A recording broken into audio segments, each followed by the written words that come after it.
Hello everyone, welcome back to the channel. So let's continue our chapter Reproduction in Plants. तो हम already अपने दो तीन topics इस चैप्टर में कर चुके हैं. तो the next topic is sexual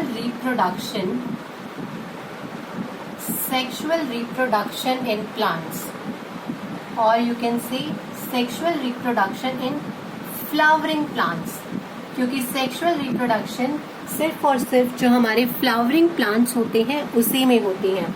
तो अगर हम देखें सेक्सुअल रिप्रोडक्शन के लिए, वी ऑल नो कि भाई सेक्सुअल रिप्रोडक्शन के लिए हमारे पास मेल सेक्स ऑर्गन भी होना चाहिए और we have female sex organ also. तो अगर हमारे पास ये दोनों ही सेक्स ऑर्गन्स हैं, मेल और फीमेल, तभी सेक्सुअल रिप्रोडक्शन हो सकता है. Why? Because sexual reproduction is the term, or it is the process which involves male and female gametes fusion. Fusion of male and female gametes leads to sexual reproduction. अब इसी sexual reproduction में हम सबसे पहले देख रहे हैं flowering plants को. तो अगर हम flower को देखें तो हमारे flower भी 2 types के होते हैं. वो 2 types होती है यूनिसेक्सुअल और बाइसेक्सुअल फ्लावर्स. ठीक है, यूनिसेक्सुअल फ्लावर्स और बाइसेक्सुअल फ्लावर. देखो, यूनी मीन्स होता है 1 और बाय मीन्स होता है 2. तो यूनिसेक्सुअल फ्लावर्स हमारे वो फ्लावर्स होते हैं जिनके अंदर या तो सिर्फ फीमेल सेक्स ऑर्गन होगा, ठीक है, और दूसरे फ्लावर के अंदर मेल सेक्स ऑर्गन होगा. ठीक है, जबकि बाइसेक्सुअल फ्लावर हमारे वो फ्लावर्स होते हैं जिसमें एक ही फ्लावर के अंदर फीमेल पार्ट भी है और मेल पार्ट भी है. Is it clear? भाई यूनिसेक्सुअल फ्लावर कौन से आएंगे? जिसमें अलग अलग फ्लावर में हमारा फीमेल सेक्स ऑर्गन होगा और मेल सेक्स ऑर्गन होगा. हमारे पास 2 डिफरेंट टाइप्स ऑफ फ्लावर्स होंगे. जबकि बाइसेक्सुअल फ्लावर्स हमारे वो फ्लावर्स होते हैं जिसमें कि हमारे एक ही फ्लावर के अंदर मेल पार्ट भी होता है और फीमेल पार्ट भी होता है. अब देखो क्वेश्चन क्या बनते हैं. यूनिसेक्सुअल और बाइसेक्सुअल तो है ही, लेकिन बाइसेक्सुअल को हर्माफ्रोडाइट भी बोला जाता है. हर्माफ्रोडाइट, तो यहीं पर कंफ्यूज हो जाते हैं. अगर हर्माफ्रोडाइट पूछ लिया जाए तो हर्माफ्रोडाइट क्या है? Hermaphrodite bisexual flowers है, like the flowers which contain both the sex organ or both the male or female sex organs are present in one flower. This is bisexual और hermaphrodite. जबकि unisexual हमारा सिर्फ unisexual ही कहलाता है. Now let's see कि ये reproductive parts जो हमारे मेल और फीमेल रिप्रोडक्टिव पार्ट्स हैं वो हमारी कैसे होते हैं. ठीक है, अब अगर आपने एक फ्लावर देखा होगा, ठीक है, आपने फ्लावर्स तो वैसे बहुत सारे ही देखे हैं. तो देखो, आपने फ्लावर में देखा होगा कुछ एक इस तरह का स्ट्रक्चर, नॉट सिस्टम, कुछ ऐसा स्ट्रक्चर. ये होता है हमारा मेल सेक्स ऑर्गन्स और मेल ऑर्गन. ठीक है, और मेल पार्ट. ठीक है, मेल पार्ट. ये इस मेल पार्ट में हमारे पास ये 2 पार्ट्स और इंक्लूड है. दिस इज अ बाइकनकेव, और sorry not biconcave, this is bilobed. तो ये बाइलॉब्ड होता है एंथर, और इसी एंथर के अंदर होते हैं हमारे पॉलन ग्रेन्स. ठीक है, जैसे ही हमारा जो मेल रिप्रोडक्टिव स्ट्रक्चर है फ्लावर का, जब ये मेच्योर हो जाता है तो मेच्योर होने के बाद ये बाइलॉब्ड एंथर एक तरीके से बर्स्ट आउट हो जाएगा. ठीक है, ये मान लो यहाँ से बर्स्ट आउट हो गया और इसके अंदर होते हैं पॉलन ग्रेन्स, और वो पॉलन ग्रेन्स हमारे बाहर एयर में रिलीज हो जाते हैं.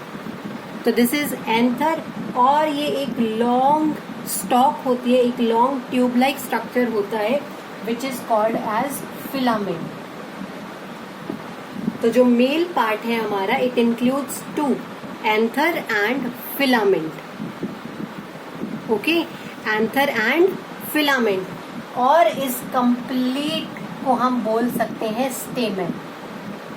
तो स्टेमन is the mail part which includes anther and filament. Now let's talk about female parts. तो अगर हम फीमेल पार्ट्स के बारे में बात करें तो फीमेल के जो पार्ट्स होते हैं वो डिवाइडेड होते हैं 3 में। So there is stigma. ये स्टिग्मा बहुत ही ज्यादा स्टिकी होता है, ठीक है। आगे फर्टिलाइजेशन टॉपिक आएगा तो मैं उसमें आपको बहुत अच्छे से समझाऊंगी। तो we have 3 parts in female, stigma, the mid one is style and this is ovary. और ओवरी के अंदर हमारे पास होता है ओव्यूल, ये फीमेल पार्ट है। और अगर मैं इन तीनों का कॉम्बिनेशन देखूं तो इन तीनों के कॉम्बिनेशन को बोला जाता है पिस्टल, ठीक है। फीमेल पार्ट है pistil which include stigma, style and ovary, जबकि मेल पार्ट हमारा था stamen which includes anther, a bilobed anther you can say, और फिलामेंट। तो अगर मैं किसी फ्लावर की बात करूं, let's make a flower now. आप लोग चाहो तो आप इसको मेरे साथ साथ ड्रॉ भी कर सकते हो या you just take a screenshot of it और आप अपने नोटबुक्स में अपने नोट्स अच्छे से बनाएं ताकि आपको चैप्टर क्लियर हो। सिर्फ वीडियोस देखने से या डिफरेंट तरीके की वीडियोस देखने से कभी भी कोई भी चैप्टर समझ में नहीं आएगा। तो अगर आपको मेरा पढ़ाया हुआ अभी समझ में आ रहा है और अगर आपने चैनल को सब्सक्राइब नहीं किया है तो आप चैनल को सब्सक्राइब ज़रूर कीजिएगा और वीडियो को लाइक कीजिएगा। और अगर आप चाहते हो कि आपके साथ साथ आपके दोस्त भी मेरी वीडियोस को देखें तो शेयर भी करिएगा। और किसी भी टॉपिक में आपको डिफ़िकल्टी लगती हो तो आपके पास नीचे कमेंट बॉक्स शो हो रहा है, आप उस कमेंट बॉक्स में मुझसे क्वेश्चंस भी कर सकते हैं। Now let's make a flower. अब देखो फ्लावर हमारा कुछ इस तरीके का होता है। Let's make a small flower. We have less space. तो एक तो ये पार्ट आता है हमारे पास फ्लावर का, आपने देखा भी होगा, जो कि ग्रीन कलर का होता है। This part is called as thalamus, ठीक है। This part is called as thalamus. इसी थैलेमस पे यहाँ पर आपने ना बहुत सारी ग्रीन लीव्स देखी होंगी, ग्रीन लीव्स जो कि जस्ट ना फ्लावर के नीचे वाले पोर्शन में होती है। इन्हीं ग्रीन लीव्स को बोलते हैं सैपल, सैपल्स, ठीक है। अब हमारे इसी स्ट्रक्चर से ओरिजिनेट होती है हमारी फीमेल पार्ट की ओवरी, ठीक है। तो ये ओवरी से बन गया स्टाइल और स्टाइल से बन गया स्टिग्मा। क्योंकि मैं एक अभी बाइसेक्सुअल फ्लावर बना रही हूँ तो मैं यहाँ पर बना देती हूँ मेल पार्ट्स भी, ठीक है। ये बन गए हमारे मेल पार्ट और यहीं से हमारा एक फ्लावर की बन जाती है ये petals. So these are called as petals, जिनको कि आप पत्तियाँ, जो आप रोज की पत्तियाँ तोड़ते हो ना, प्लक आउट करते हो, वो होती है पेटल्स। जो ग्रीन कलर की लीव्स आप देखते हो वो होती हैं सैपल्स, जो कि थैलेमस से ओरिजिनेट होती है। और थैलेमस से ही हमारा मेल और फीमेल पार्ट भी ओरिजिनेट होता है, ये सिचुएटेड होता है हमारे थैलेमस पोर्शन पर ही। तो this is a bisexual flower, okay. ये हमारा फीमेल पार्ट है which includes stigma, style and ovary. This is our male part which includes anther and filament. Now let's see कि अब यहाँ से आगे रिप्रोडक्शन यानी कि सेक्सुअल रिप्रोडक्शन होती कैसे है। तो आपने क्या देखा अभी कि भाई मेल पार्ट को बोलते हैं पिस्टल, और सॉरी मेल पार्ट को बोलते हैं स्टेमन एंड फीमेल पार्ट को बोलते हैं पिस्टल, FP और MS, ठीक है। तो आप इसको ऐसे भी याद कर सकते हैं, MS FP, male, stamen, female, pistil. अब क्या कुछ मैकेनिज्म होता है हमारे सेक्सुअल रिप्रोडक्शन का, किस तरह से सेक्सुअल रिप्रोडक्शन हमारे फ्लावर्स में होती है। देखो मेल पार्ट की अगर हमने अभी बात की थी, तो मेल पार्ट एंथर के पास होते हैं पॉलन ग्रेन्स, और यही पॉलन ग्रेन्स होते हैं मेल गैमीट। ठीक है, यही पॉलन ग्रेन्स होते हैं मेल गैमीट्स, जो कि हमारे फीमेल पार्ट पर जाकर अटैच होते हैं और फर्टिलाइजेशन करते हैं। अब ये मान लो कि यहाँ से हमारा जो एंथर है वो हो गया बर्स्ट और हमारी पॉलन ग्रेन्स हो गई रिलीज। तो ऐसा तो नहीं है ना ये पॉलन ग्रेन्स जाकर डायरेक्ट हमारे किसी स्टिग्मा पर ही जाकर अटैच हो जाएंगी। इट्स नॉट लाइक दैट ना कि स्टिग्मा पर ये डायरेक्टली जाकर अटैच हो जाएंगी। इनको एक मीडियम चाहिए होता है, और वही मीडियम होता है पॉलिनेशन का। ठीक है, पॉलिनेशन टर्म आपने सुनी भी होगी बहुत बार, पॉलिनेशन। तो पॉलिनेशन क्या होता है? Pollination transfer of pollen grains from anther to stigma। जब एंथर से स्टिग्मा पर पॉलन ग्रेन्स ट्रांसफर होती हैं, that is called as pollination. But ये पॉलिनेशन भी हमारी 2 टाइप्स की होती हैं। जस्ट नॉर्मल बता रही हूँ आपको, सेल्फ पॉलिनेशन और होती है क्रॉस पॉलिनेशन। देखो सेल्फ पॉलिनेशन क्या होती है? जब फ्लावर खुद से ही पॉलिनेट हो जाता है, यानी कि जो हमारा ट्रांसफर हुआ है पॉलन ग्रेन्स स्टिग्मा पर, एंथर से स्टिग्मा तक जो पॉलन ग्रेन्स ट्रांसफर हुआ है, जब वो सेम फ्लावर पर होता है, ठीक है, on the same flower, on the same plant, जब एक ही प्लांट पर जो हमारी फ्लावर्स हैं उस पर जब पॉलन ग्रेन्स ट्रांसफर हो जाती हैं, that is called as self pollination. और क्रॉस पॉलिनेशन कब होती है? लाइक हमारा एक फ्लावर यहाँ पर है और दूसरा फ्लावर हमारा यहाँ पर प्रेजेंट है। तो जब पॉलन ग्रेन्स का ट्रांसफर होता है from anther to stigma of the another flower of another plant of the same kind. Same kind का क्या मतलब है? यहाँ मैं क्यों बोल रही हूँ इतना कि सेम फ्लावर पर होना चाहिए बट अनदर प्लांट पर ऑफ द सेम काइंड। ऐसा तो नहीं है ना कि आप हिबिस्कस का पॉलन ग्रेन किसी रोज प्लांट के ऊपर डालोगे तो वो रोज और हिबिस्कस का फ्लावर एक ही प्लांट में आ जाएगा। इट्स नॉट पॉसिबल ना। तो प्लांट तो दूसरा हो लेकिन वो सेम हिबिस्कस का ही प्लांट होना चाहिए, तो हमारा होता है क्रॉस पॉलिनेशन। और जब सेम प्लांट पर जो हमारे डिफरेंट फ्लावर्स लोकेटेड होते हैं उन पर जो पॉलिनेशन होता है that is called as self pollination. I hope आपको ये दोनों ही चीज बहुत अच्छे से समझ में आई होगी। पॉलिनेशन बहुत इम्पॉर्टेंट है। तो ये तो हुआ pollination, transfer of pollen grains from anther to stigma. Now let's see कि ये पॉलिनेशन होता कैसे है। Like we have some pollinating agents also, ठीक है, जिनको बोलते हैं हम पॉलिनेटिंग एजेंट्स। दैट मीन्स ये पॉलिनेशन में हेल्प करते हैं। ये पॉलिनेशन के एजेंट्स हमारे पास लिविंग एजेंट्स भी होते हैं और हमारे पास नॉन लिविंग एजेंट्स भी होते हैं। लिविंग एजेंट्स में कौन हो गया? Like for example insects are living. Human beings, हम लोग भी पॉलिनेशन कर देते हैं। और आगे हमारे पास animals, honey bees, wasp, beetle, lady bird beetle, ठीक है, ये सब हमारे लिविंग में आ गए।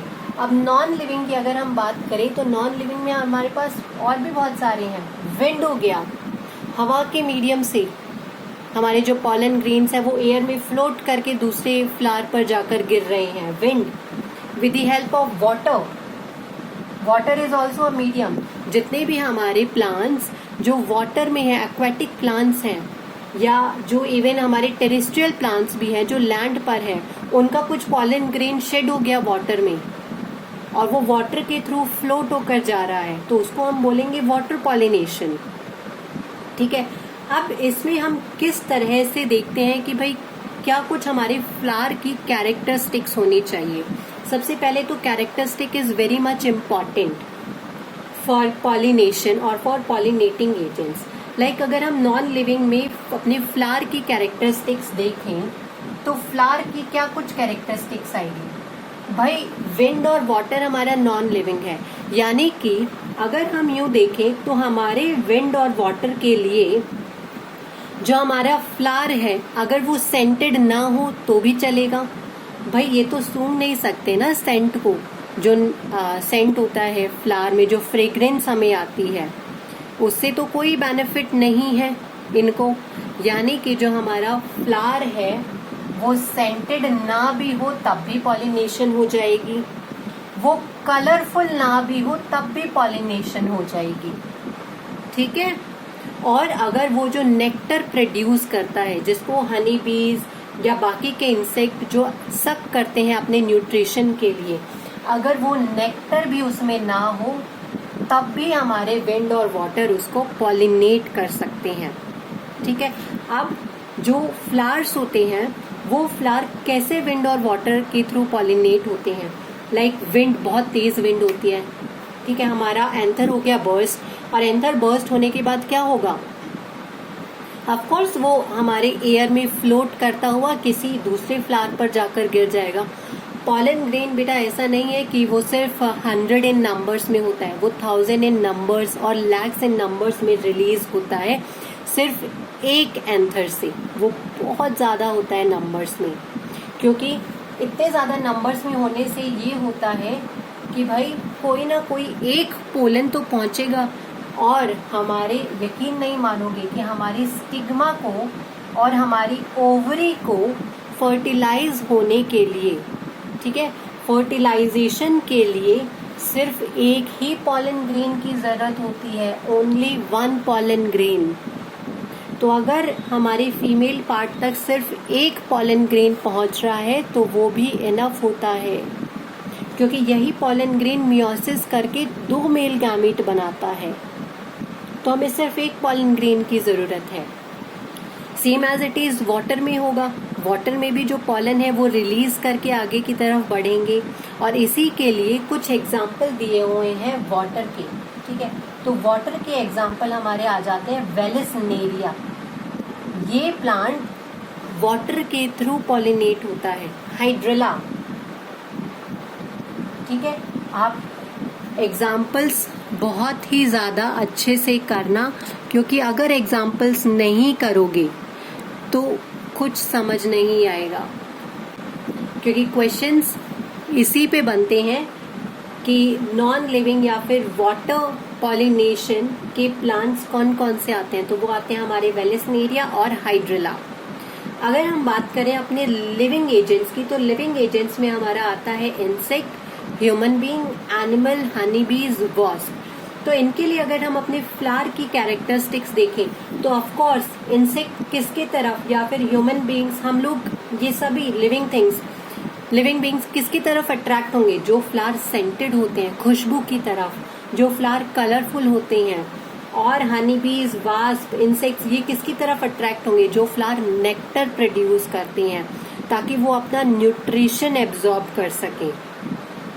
ठीक है, हिबिस्कस हो गया, रोज, लोटस, ये सब ऐसे फ्लावर्स हैं जो बहुत ही ज्यादा सेंटेड होते हैं। जैस्मिन, ओके, तो इनमें पॉलिनेशन होना बहुत ही ज्यादा इजी हो जाता है। So that's it about pollinating agents. इसमें सिर्फ इतना ही था, लिविंग और नॉन लिविंग। लिविंग में हमारे आ जाते हैं insects, human beings, animals, honey bees, wasp और आपके अदर एनिमल्स। नॉन लिविंग में आ जाता है हमारा विंड और वाटर। नेक्स्ट क्लास में हम लोग करेंगे अपना फर्टिलाइजेशन का topic. So I hope you will like this video and keep sharing this video. Thank you so much. Have a good day.